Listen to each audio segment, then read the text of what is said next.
Romanos 7. Vamos para... Você quer ir para Romanos 7? Vamos logo lá. Maravilhoso. Romanos 7 tem tudo a ver contigo, né, brother? Tem tudo a ver comigo, Caio. Tudo a ver contigo. Tudo que eu passei naquela época, né? Do meu 11 de setembro. Todos nós temos as nossas torres gêmeas caem um dia. Caem, graças a Deus, né? Isso. Eu entendi assim como uma resistência à renúncia. Né? Você, o que estava acontecendo contigo? Você interpreta a sua luta. Uma luta interna. Que demorou algum tempo, né? A vida me devolveu, né? O meu pecado me achou. Te achou. E eu resistindo, né? E não me rendendo. Não querendo se entregar de jeito nenhum. Exatamente, de jeito nenhum. E você ficou aqui quanto tempo nessa resistência? 1 ano. 1 ano resistindo, né? Porque eu já estava resistente 2, 3 meses antes de eu vir para cá. Não, 2 meses antes de eu vir. Vim pra cá, eu vim para cá em dezembro, né? E a minha queda foi em... Sua queda é em Deus, não é? Você não caiu da graça, você caiu na graça.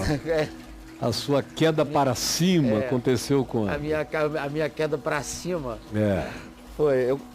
foi um mês. Novembro e dezembro eu vim para cá. Foi 30 dias. Sei, mas aí, quando eu pisei aqui, aí foi 1 ano. Foi em janeiro do outro ano. Que bateu aquela agonia, caiu, né? Lá com o Smigol, com a ambivalência, a ambiguidade do Smigol. Eu fiquei 1 ano escutando e aquela coisa remoendo, né? E a teimosia batendo, teimoso, né, cara? A gente é muito teimoso. Eu era muito. Até que quando chegou aquele dia, aquela hora, aí não tem quem se segure, né, mano? Aí acabou. Sabe, é um negócio. E eu te batizei ali, né? É doidão demais a parada. Eu fiquei doidão, né? Ficou, deu onda, né? Deu muita onda. Agora, o maior, eu acho que eu podia ter. Tudo tem sua hora, né? O Espírito Santo só para onde quer. A gente tinha que achar aquele vídeo do seu batismo ali. O do meu batismo tem, mas do Smigol? Cadê? A gente não conseguiu achar. Ah, não. Tô falando, cara. Todas as vezes que a gente tentou procurar, eu já entrei no Cisdera lá, no sistema, lá em casa. Cara, eu procurei aquilo. É porque naquele tempo não tinha nome, só tinha data nos fatos. Mas tá aí, não pode ter apagado. Eu não achei aquele vídeo. Acho que aquele foi um dos programas mais interessantes que a gente já fez aqui. Aquela coisa sobre a natureza humana. Solta o anel. O cara não querer largar o anel, ele querer o poder contra ele. Teimoso. Não é isso? E foi um dia muito especial aqui. Foi muito louco. Tem que achar aquilo, minha gente. Tem que achar isso aí, viu? Eu já procurei. Tem que achar isso aí. Como é que o Temer diria? Procurar. O Joesley, tem que achar isso aí. Tem que manter isso aí, viu? Tem que achar isso aí. Tem que achar isso aí, viu? E aí?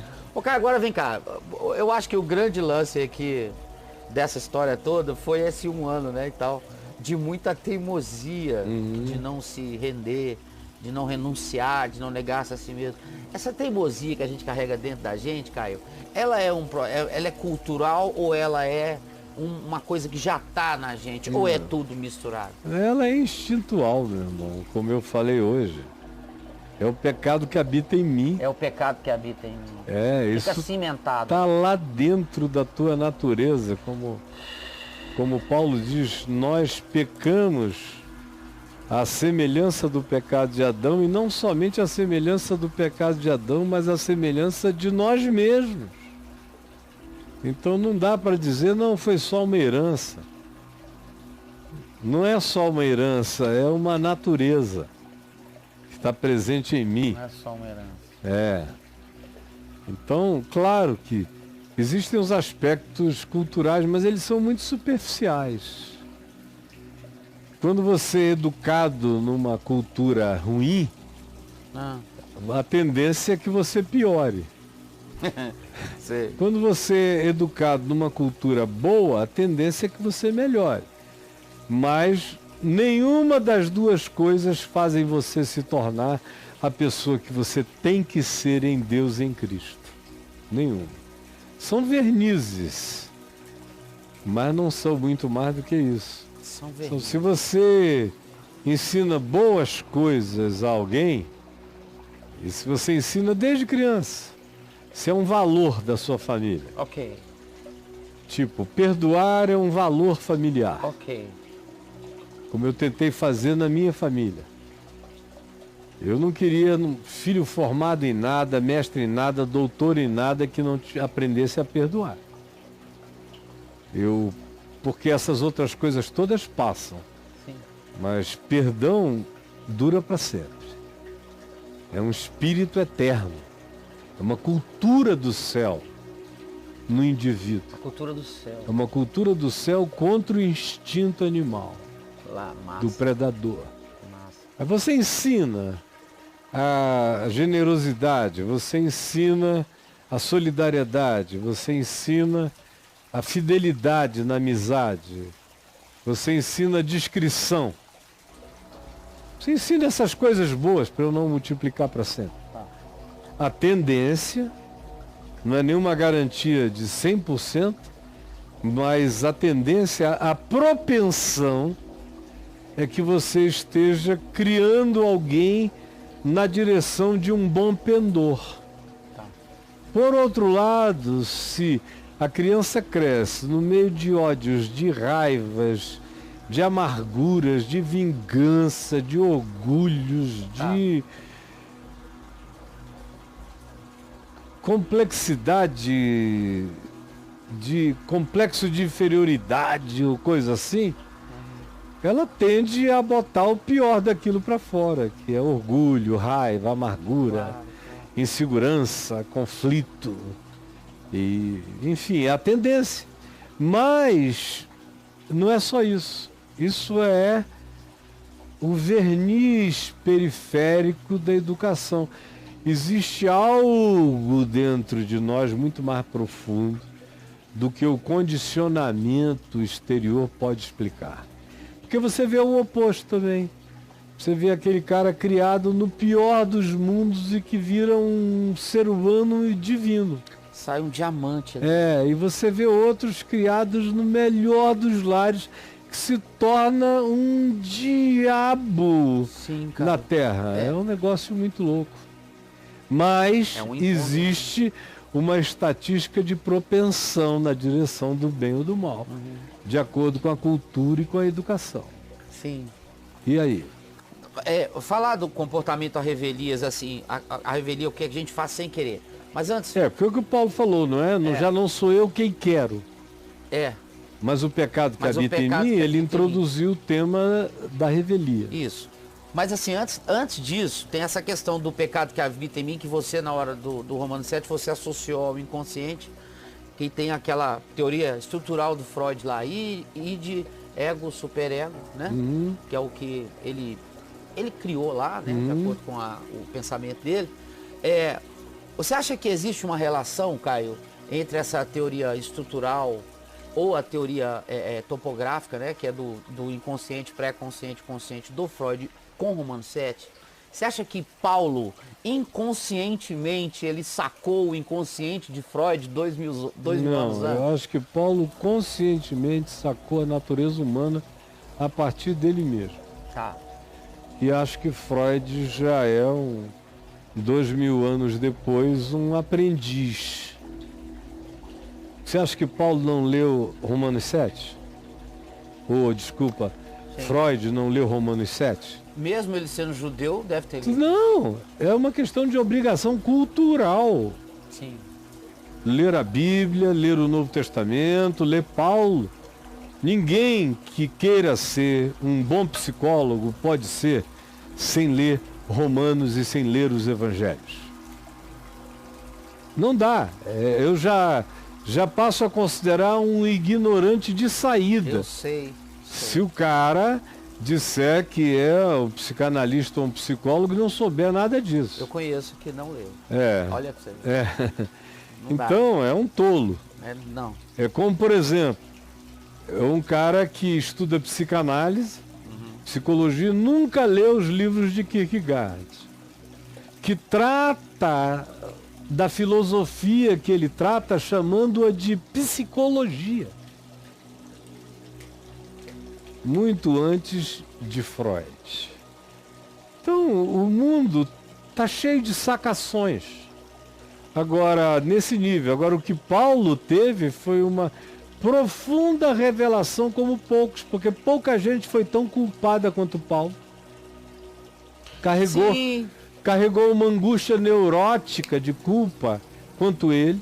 Claro. Depois carregou uma culpa funcional como torturador do DOPS, do AI-5 de Jerusalém. Sim, cara. Torturador, obrigava a blasfemar, até matou.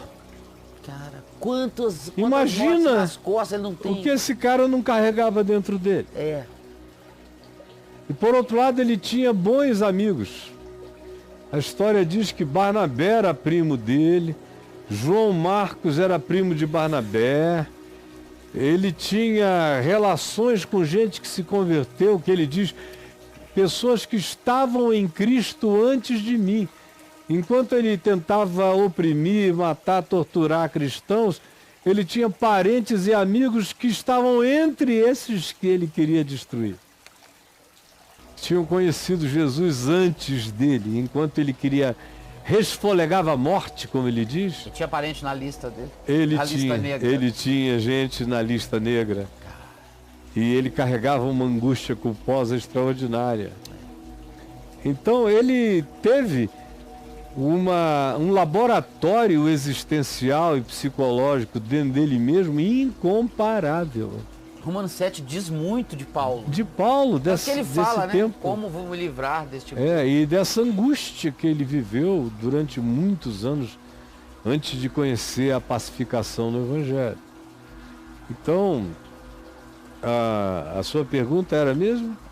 Até que ponto Paulo também não sacou a mesma de Freud no seu tempo? Não foi a mesma de Freud. O id de Freud é o que Paulo chama de o pecado que habita em mim. Você falou. É o pecado que reside em mim. É o inconsciente. Sim. É essa coisa amoral que explode dentro da gente. Veja, 2000 anos depois, Freud colocou o nome disso de id. Mas não foi a lugar nenhum. Id. O consciente, ele chama de a lei de Cristo da minha mente. Ele chama o processo lúcido de escolhas e a certeza de que o bem era bem e o mal era mal, ele chama de a minha mente. Minha mente. Agora, o superego é a lei. Superego é a lei. É a lei. Caraca. Chupa. É a lei. E é o que vem de fora. É a lei. É o acordo coletivo. É a lei, é o superego. É a lei. Agora, desculpa, eu li Freud pra caramba e muita coisa, mas eu já li achando tudo resolvido. Mas né? Já estava tudo resolvido. E mais do que resolvido. Porque no Evangelho você vai para além do que Freud consegue concluir. Porque em Freud não tem ninguém para te dizer, já não há, pois, nenhuma condenação. E quem é que vai perdoar? Quem é que vai perdoar o teu Isso pecado? Aí que você tá contando. Esse é que é o pulo eterno do gato. É o pulaço do gato. É isso mesmo. Mas e aí? Não. Freud, então, fica bonitinho. Fica. Fica fofo, mas não entrega. Não, é um bom rapaz. É fofo. Agora tá na moda. Com alguns ciúmes, alguns desmaios, alguns xixis involuntários. Isso. Não podia ver Jung que ficava trêmulo e desesperado, ciumento, desmaiava. Nervoso. Nervoso. É o que você falou ontem do traíra, como é que chama?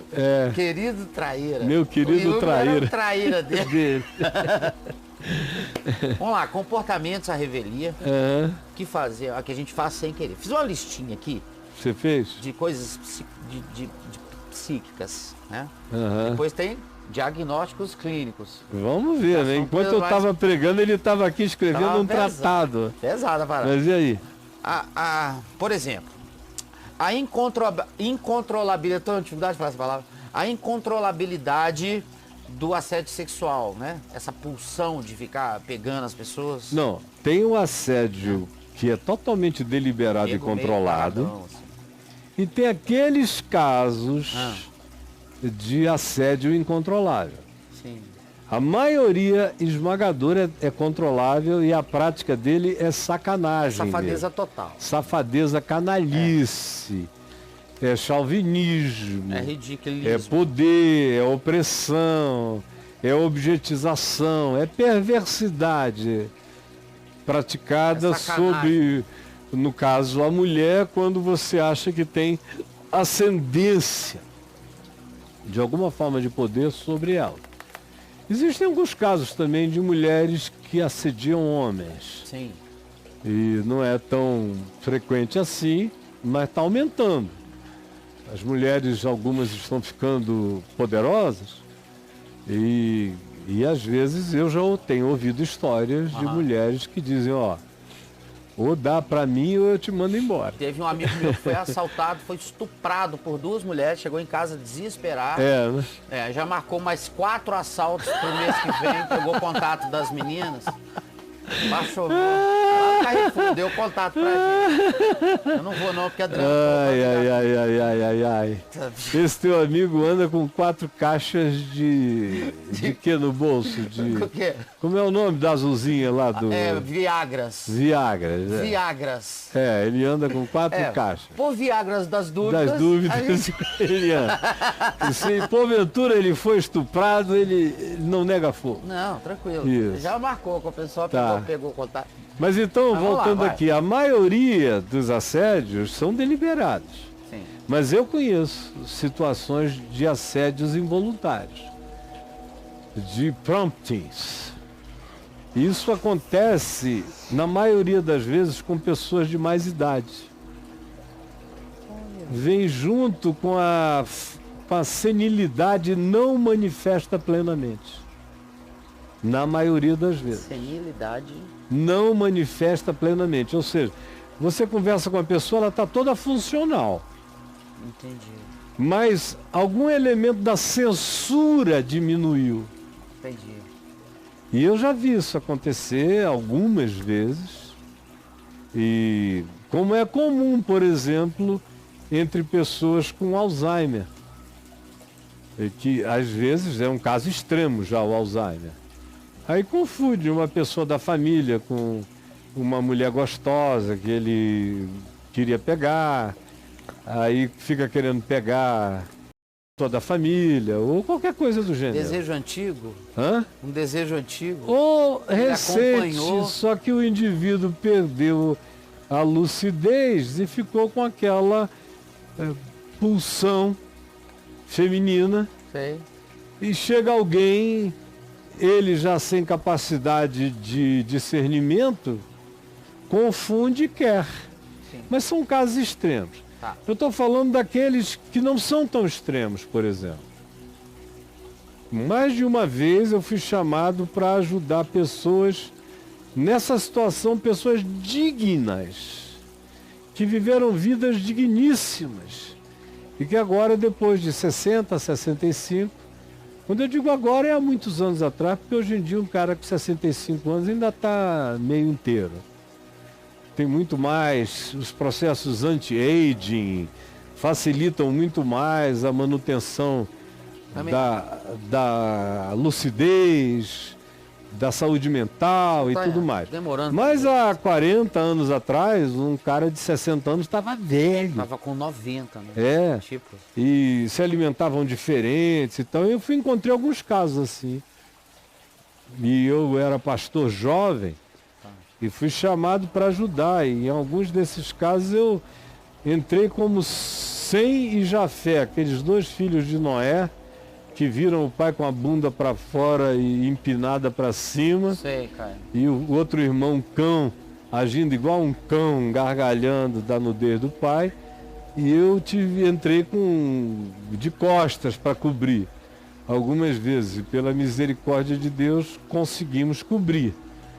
Aí eu fui e chamei, por exemplo, num desses casos, que era de uma pessoa com bastante influência, eu chamei todas as mulheres envolvidas, que dava mais de 20. Meu Deus, Caião. Cada menina linda, linda. É mesmo. Chamei e falei, olha, aconteceu isso com você, mas você sabe que ele é um homem santo de Deus. Podia ter acontecido com teu pai, podia ter acontecido com qualquer um, a fragilidade. Ele não viveu como um perverso, ele viveu como um santo. Então, nós estamos aqui para cobrir essa fragilidade. E fiz isso com todas, e todas obedeceram. Você falou com uma por uma? Uma por uma. Fiquei uns 15 dias. Só com essa missão. Conversando horas com cada uma delas. Explicando. Tinha algumas mais revoltadas.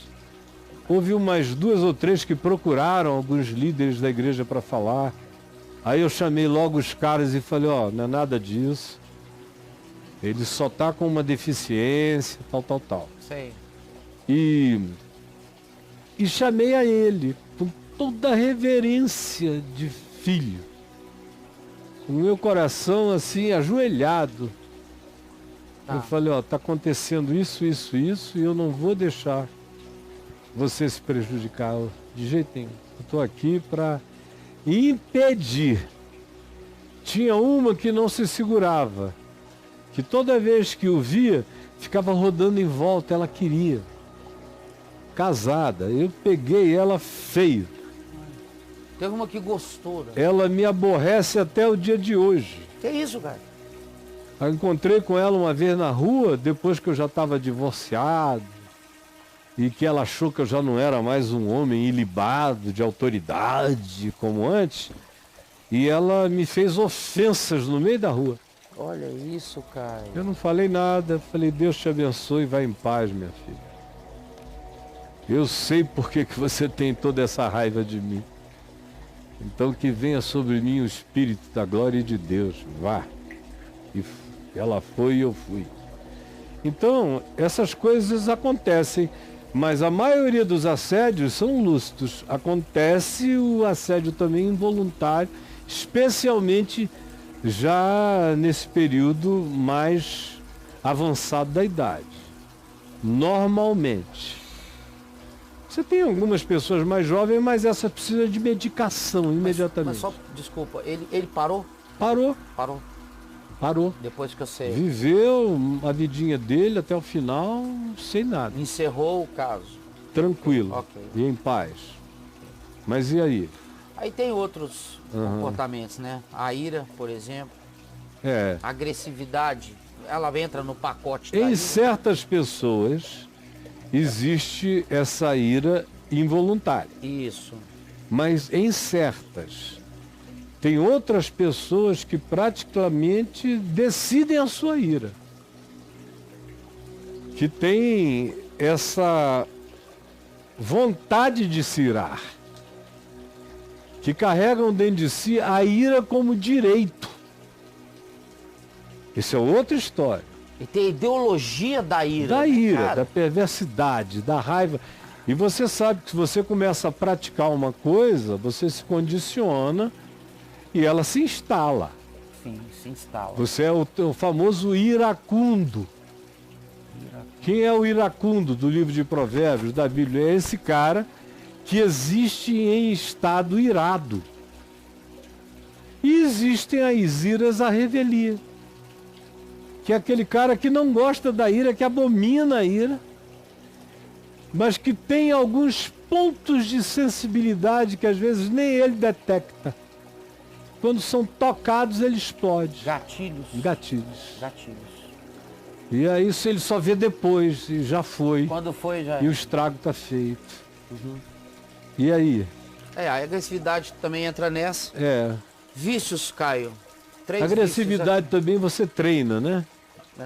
Tem gente que foi totalmente destreinada em relação à agressividade e gente que foi exacerbada como eu li aqui em Eclesiastes, foi exageradamente treinada para agressividade ou para uma perversidade ou para reações fortes. E a saúde é você ter uma dose de agressividade saudável e ter a agressividade sob controle, porque não ter agressividade é muito ruim. Não ter nenhuma capacidade de se irar é muito ruim. Por isso é que Paulo diz, irai-vos e não pequeis.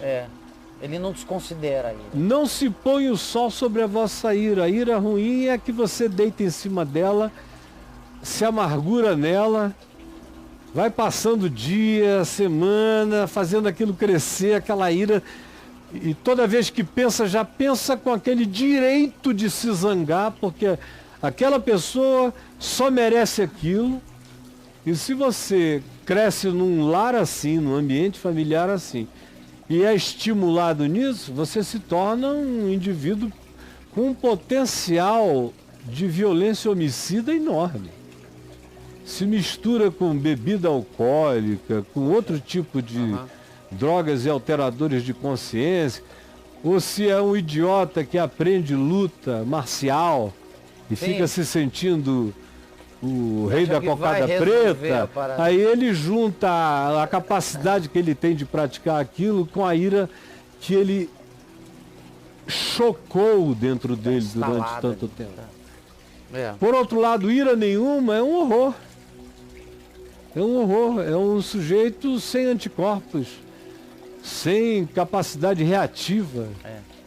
Você veja em Jesus, que é o Filho do Homem, é a evolução máxima do homem.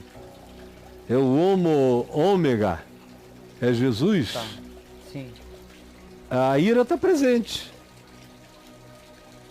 A ira se diz, irou-se. Mas você não vê um descontrole. Naquele episódio lá do templo, quando ele jogou e derrubou as mesas dos cambistas, ele não está virado. Ele foi, quê, no dia anterior se diz que ele foi lá, observou tudo o que faziam e passou a noite fazendo um azorrague.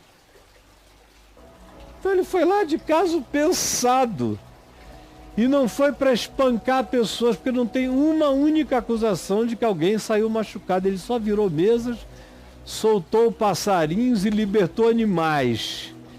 E virou o dinheiro no chão e disse, vós transformastes a casa do meu pai num covil de salteadores. Então, os apóstolos é que, interpretando aquele ato, dizem, pois está escrito, a ira do meu pai me consumirá. Mas não é uma ira como a gente concebe a ira, de que sai perdendo o controle. Ao contrário, estava tudo controlado, tudo feito, teve uma artesanalidade, ninguém nem sabia o que estava acontecendo, ele ali fazendo um azorrague.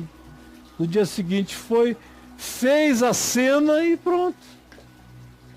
Raiva de ninguém. Agora, agressividade presente. Sim. E existência sem nenhuma agressividade é como uma existência sem espinha dorsal.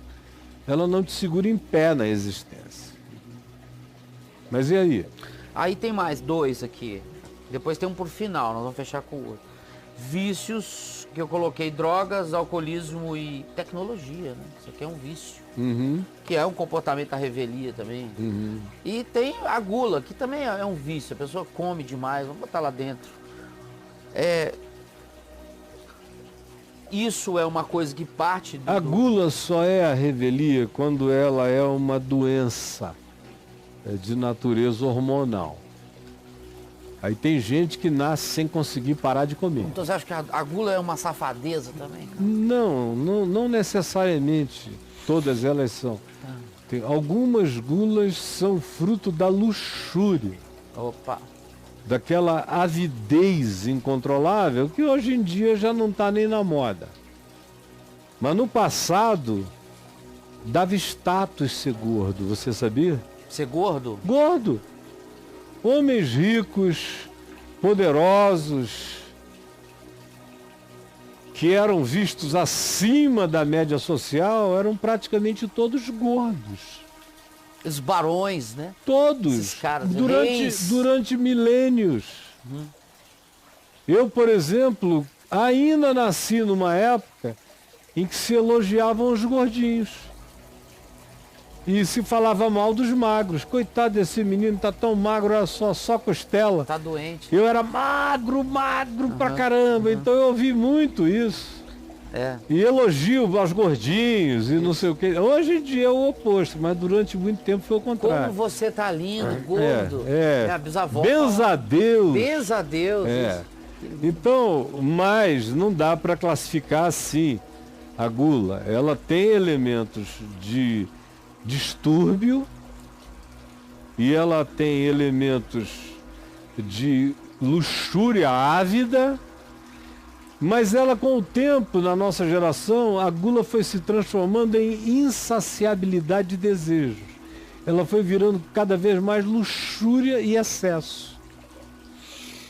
Então, não dá mais para você pensar na gula como no passado, como entre os romanos, por exemplo. Quando Paulo falou isso, da gula, ele estava pensando nos romanos. Em toda grande casa ou palácio romano tinha o vomitório. Vomitório. Aí o cara comia. Aí ele ia vomitar. Quando não tinha mais espaço, ele ia lá no vomitório, tudo, e voltava e comia. E havia lugares onde a quantidade de vezes que você vomitasse e fizesse nova ingestão, mais sinal de prosperidade e de saúde e de aproveitamento do banquete era o que pairava sobre você. E era isso que Paulo estava fazendo referência, essa coisa onde não tem nada a ver com alimento, tem a ver com a idolatria do processo. Sim. Mas nos nossos dias a glutonaria se transformou em insaciabilidade de desejos, do hedonismo ou de qualquer outra coisa. Até mesmo a overdose entra na categoria da glutonaria química. Que está no vício aqui, drogas, alcoolismo. Como também tem gente que nasce com propensão a determinados usos de drogas. Outros são induzidos pela prática. Outros chegam lá pela angústia. A grande quantidade de pessoas chegam às drogas por angústia, buscando anestésico, buscando diminuição de aflição existencial ou de perturbação no ser ou na vida. Há aqueles, no entanto, que parece já nasceram com tendências. Algumas vezes são heranças familiares, outras vezes não. Eu tive amigos que muito cedinho já tinham fissura em droga. E não era o pai nem era a mãe. Era o tal do cheirinho de ololó. Já ouviu falar nisso? Então, eu tive amigos quando eu cheguei no Rio. Já ouvi falar. Com 10, 11 anos de idade, que o garotado era cheirinho de ololó. Sim. Eu, por exemplo, não tinha nem ideia do que era, mas quando eu cheirei a primeira vez com 11, 12 anos, eu adorei. Aí encontrei a fome com a vontade de comer. Você foi forte na loló, Caio? Eu era forte no que aparecia, no que apresentavam. Clínica geral. Eu não andava comprando. Mucimidão você ia, mas né? Eu tinha amigos de manhã, de tarde, de noite me oferecendo tudo. Como diziam que eu era uma boa companhia e atraía companhias femininas, então um cara com esse currículo, aí chegava bem. Recebe drogas de todos os lados. Exatamente. Mas nem sempre é um mecanismo a revelia. Na maioria das vezes, quando ele se torna revelia, é porque ele começou como indução, aí chega a hora em que o cara não consegue mais parar. No segundo momento que ele já vai é um segundo momento. No segundo momento. É como o álcool. Posteriori, né? O álcool também. Também, mesma coisa, mesmo processo, com muitas categorias diferentes de usuários. Mas e aí? Aí eu peguei 3 comportamentos à revelia aqui, que hoje em dia são muito mencionados pela mídia geral e estão aí presentes na sociedade, que é o toque, o transtorno bipolar e a depressão. Uhum. Depressão é um mal, né? É. Que assola. Hoje eu estava vendo coisas sobre depressão. É triste demais. É um Também não comportamento dá a para revelia. caracterizar e categorizar com uma linha só, com um parâmetro só. Existe um espectro de uma variedade, um degradê enorme. Então, tanto existem situações de toque que se instalam muito cedo na vida de pessoas. Eu, por exemplo, tinha uma tendência enorme para o toque. Eu fiquei gago com 7 anos. Um gago traumatizado com o que estava acontecendo com meu pai, com a minha mãe, separação, divórcio, isso aqui. Não tinha divórcio, só tinha desquite, separação. Desquite. E aí, mas havia outras coisas em mim que, especialmente a minha avó materna, dizia que eu era compulsivo. Ela dizia, o Caio Fábio qual era a expressão que ela usava? É de cegueira. É de cegueira? É de cegueira. Era o compulsivo dela. Era. De cegueira. É de cegueira. Ah, legal. Ele embarca nas cegueiras. Aí eu não conseguia parar, eu ia. Aí quando eu cheguei, por exemplo, aos De cegueira. 9 para 10 anos, eu comecei a ter muitos tiques nervosos. Não conseguia parar o braço, ele rodava, eu era esse. Eu apertava os olhos até não conseguir mais. Parecia que se eu não colasse os olhos um no outro, eu não conseguia mais abrir. Que coisa, hein, cara? Desespero. Isso durou algum tempo. Eu tive vários tiques desse tipo, com um potencial de virar o famoso transtorno obsessivo compulsivo. Sim. Enorme. Na realidade, eu sofri de transtornos obsessivos compulsivos em várias áreas da vida até me converter. O milagre foi que o evangelho entrou em mim e fez pum! Fez uma limpeza. Acabou do dia para a noite. Foi uma loucura. E o jejum e a oração foram a terapia. A leitura do evangelho foi o desenvolvimento da cura. É verdade. Jesus foi o meu terapeuta. E continua sendo. Amém, cara. E aí? Porque ele tira o pecado. Tira o pecado. Né? Ele perdoa e tira a tua condenação. Ele tira hoje. Suspende a tua angústia. Segue. E vai. Toma teu leite e anda. Ele tira. Hoje tirou ontem. E vai tirar amanhã. Amanhã ele Quando vai você tirar. crê nisso, vem uma paz Depois pro do amanhã vai coração tirar. extraordinário. Ele tira. Acabou. Acabou. Tem muitas coisas assim. Mas foi lindo. E sofrimentos que pessoas carregam, muitas vezes por causa desses transtornos e dessas promptnesses, dessas subtezas que acontecem. Quer dizer, eu me lembro quando eu morava na Califórnia, foi a primeira vez que como é o nome dela? Iona, a atriz, bem novinha, uma excelente atriz, Iona Ryder. É esse Eu sei o nome quem é, mas dela? eu não tô Sabe quem lembrando. é? Foi a primeira vez que ela foi presa, eu morava lá, naquele período. E eu olhei para aquela menina tão bonita, tão legal, uma atriz linda. E os telejornais à noite bombardeando, porque ela tinha apanhado uma besteira, era tudo bobagem, calcinha, chocolate, ela podia comprar a loja, mas não conseguia não meter a mão numa bagulhada daquela. Pois é. Aí, velhos, idosos também. Eu tenho alguns casos de pessoas amigas que, à medida em que foram chegando aos 50, 55, ficaram cleptomaníacos. E você sabe que essa é uma coisa que dá muito mais em mulher do que em homem. Você quase não tem o registro disso em homens. Você tem mais em meninas, adolescentes e em mulheres de uma certa idade para frente. Eu te falei de uma cantora famosa, eu tava na Band, eu contei esse papo de já. Ela foi fazer um show em Brasília e tal, e foi no jornal lá pra poder divulgar. Sacou? Dar espaço pra ela, igual todas as emissoras dão. Quando ela foi embora, ela levou 2 microfones sem fio. Você veja, Foram buscar no hotel, pô. O nosso irmão Henry Sobel, o Rabino, Ele até morreu. faleceu semana retrasada. Nós tivemos uma certa proximidade, eu não vou dizer amizade, porque eu nunca fui na casa dele, nunca veio na minha. Mas vocês tiveram algum contato? Algum não, até bastante. Tá. Por causa de direitos humanos, defesa de determinadas causas.